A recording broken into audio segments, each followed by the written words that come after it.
안녕하십니까. 신인균의 군사TV 디펜스 브리핑입니다. 오늘도 역시 아주 중요한 군사 안보 국방 무기 관련 소식 간추려서 브리핑 해드릴 텐데요. 지금 여러 가지 상황 보면 러시아가 국방 예산 크게 넉넉하진 않죠. 우리보다 많긴 하지만 세계 최강의 군사력을 유지할 만큼은 안 됩니다. 그래서 재래식 전력에서 아직도 아주 구형의 T-62 같은 전차를 쓰고 있기도 한 것이 지금 알려지고 있는데, 이런 상황에서 최신의 핵 잠수함을 3종 세트를 각각 따로 지금 취역을 시킨다라는 거예요. 그것도 어마어마한 덩치의. 도대체 러시아가 어디서 또 내놔서 이런 무서운 무기를 만들어내고 실전에 배치한 것인지, 어떤 무기인지 한번 보겠습니다. 그리고 미국이 극초음속 무기, 요즘 극초음속 대세죠. 극초음속, 또 미국도 3종 세트 생산하기 위해서 지금 스타트를 하고 있다는데 보겠습니다. 미국이 극초음속 무기 조기 전력화를 위한 박차를 가하고 있습니다. 록히드 마틴이 공중발사 극초음속 무기 에로우 조기 생산을 위한 생산 공장을 열었다는 소식입니다. 미 공군과 함께 AGM-183A 공중발사 신속 대응 무기 일명 에로우를 개발하고 있는 록히드 마틴이 현지 시각 10월 4일 엘라바마에 에로우 생산을 위한 스마트 팩토리를 열었다고 에어포스 매거진이 현지 시각 10월 4일 보도했습니다. 제4 미사일 조립동 MAB-4로 명명된 이 시설은 1826평 규모로 에로우를 비롯한 세 종류의 극초음속 무기가 생산될 예정인데요. 가장 먼저 에로우가 생산되고 육군과 해군의 공용 극초음속 활공 탄두인 CHGB, 나아가 최근 공중발사 실험에 성공한 극초음속 재래식 타격무기 HCSW가 이 시설에서 생산될 예정입니다. 주목할 만한 것은 록히드 마틴이 이 시설을 개장한 시점입니다. 미국은 아직 에로우와 CHGB, HCSW 중 그 어느 것도 개발 완료를 선언한 것이 없는데요.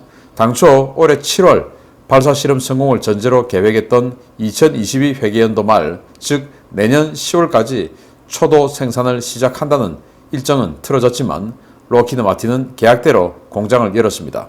미 공군과 록히드 마틴 측이 현재 에로우 발사 실패 원인을 분석 중이며 가급적 빠른 시일 내에 오류를 수정해 에로우 생산에 들어간다는 방침인데요.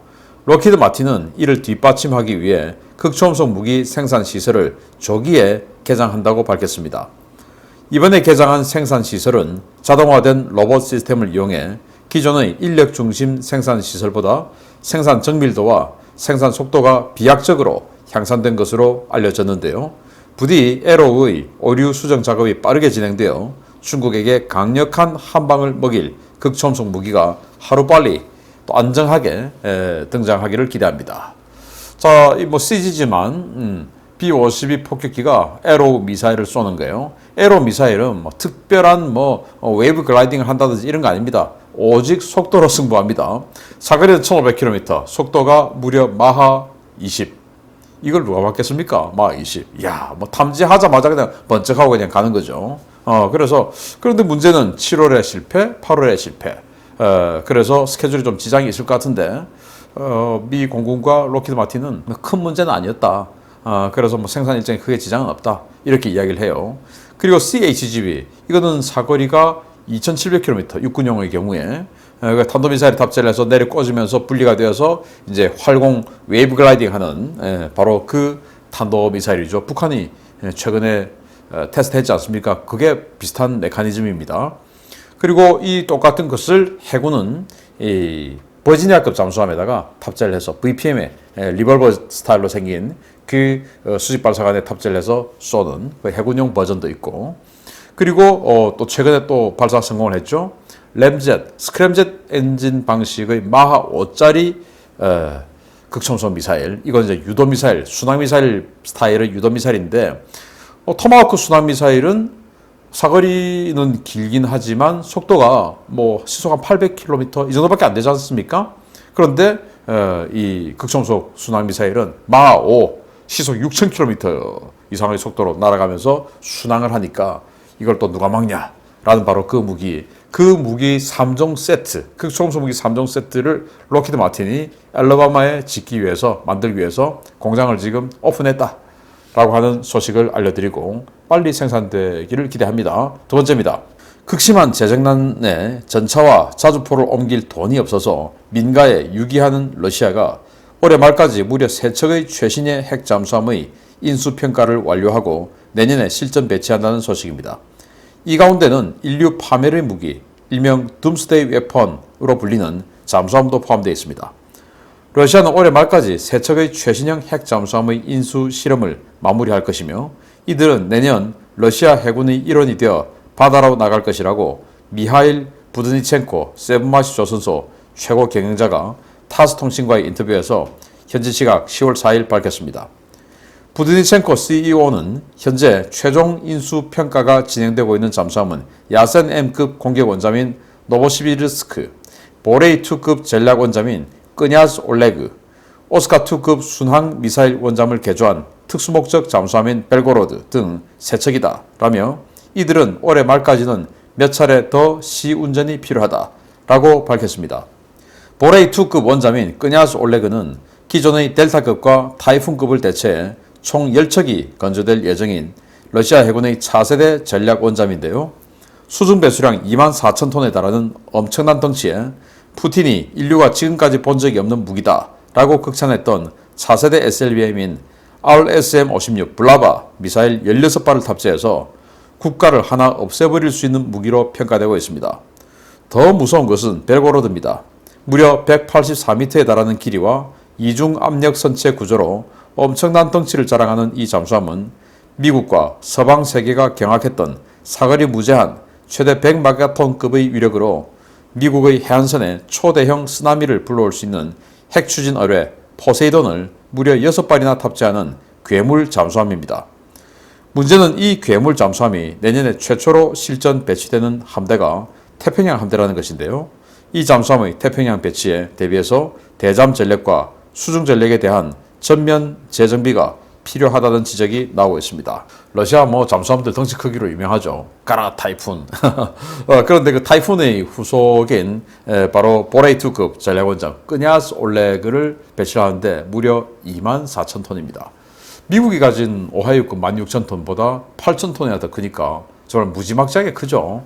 그런데 여기에 푸틴이 자랑하는 블라바 SLBM, ICBM SLBM이 들어간다라는 건데 이 블라바는 16발이 이 잠수함에 들어가고 이 블라바 한 발에 적으면 6발, 많으면 10발의 다탄두 미사일입니다. 그리고 이 다탄두 미사일은 각각 개별 목표를 재도립하면서 따로 때리는데 회피 기동을 하면서도 들어가요. 그러면서 탄두가 좀 더 또 스텔스 형상으로 생겼어요. 그러면서 요즘 스타워즈 이래가지고 레이저로도 찢어버리고 이런 요격무기가 나오니까 레이저를 산란시켜버리는 이 코팅까지 되어 있어요. 그래서 레이저로도 요격이 안 되고 또 회피 기동하니까 패트리어트나 사드 이런 것들로 또 요격이 안 되고 또 스텔스니까 탐지도 잘 안 되고 이렇게 한 탄두가 있고 그 6발에서 10발의 탄두 외에 또 워낙 이게 덩치가 크니까 디코이들이 또 있어요. 그래서 실제로는 이게 디코이가 몇 발 들어있는지 모르겠으나 어쨌든 실제로는 한 10발 이상의 아주 많은 탄두가 쏟아지는데 그 중에서 몇 개는 디코이, 그래서 가짜 탄두, 그리고 진짜 탄두는 6발에서 10발 이렇게 들어있으면서 스텔스로 회피 기동을 하면서 각각 다른 쪽으로 워싱턴, 버스턴, 필라델피아 이런 식으로 따로따로 다른 쪽으로 들어가면서 회피 기동의 스텔스, 레이저 반사 이런 식으로 들어가니까 이걸 어떻게 막냐라는 그 블라바 미사일을 16발 탑재를 하고 그것도 무서운데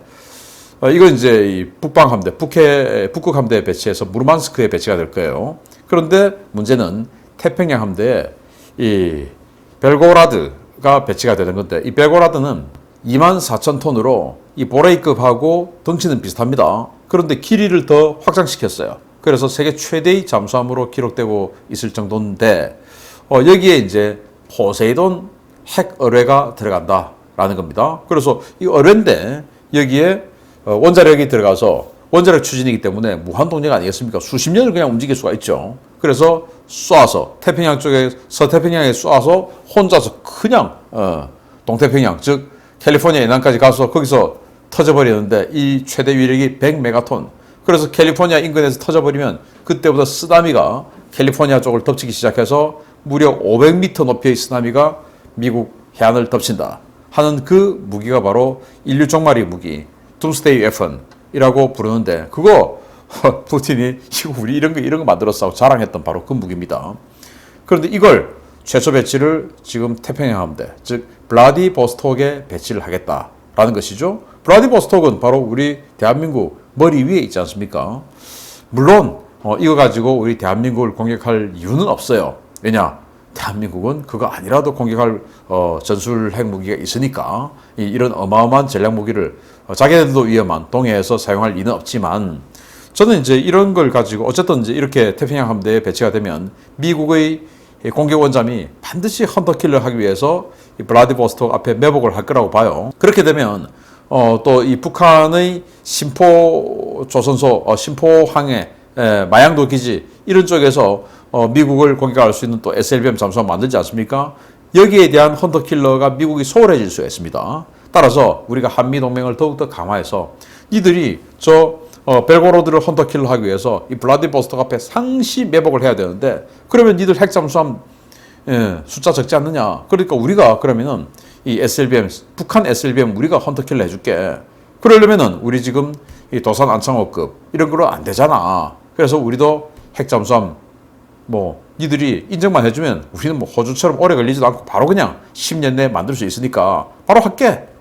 인정만 하자. 우리 한미원자협정 그거 해석만 좀 달리 니들이 그냥 해주면 되지 않느냐. 그런데 그렇게 하면 되는데, 문제는 이건 한미동맹이 사이가 좋았을 때 이 한국의 핵잠수함이 총구를 돌려서 나를 공격하지 않는다라는 확신이 있을 때, 그래 니들도 하라. 그게 니께 내 거고 내 거 내 거 아니냐. 이렇게 되는 것이죠. 그래서 한미동맹을 빨리 복원하는 그런 정권이 생긴다면 우리도 핵잠수함 이참에 할 수 있지 않을까라는 생각을 합니다. 마치겠습니다. 감사합니다.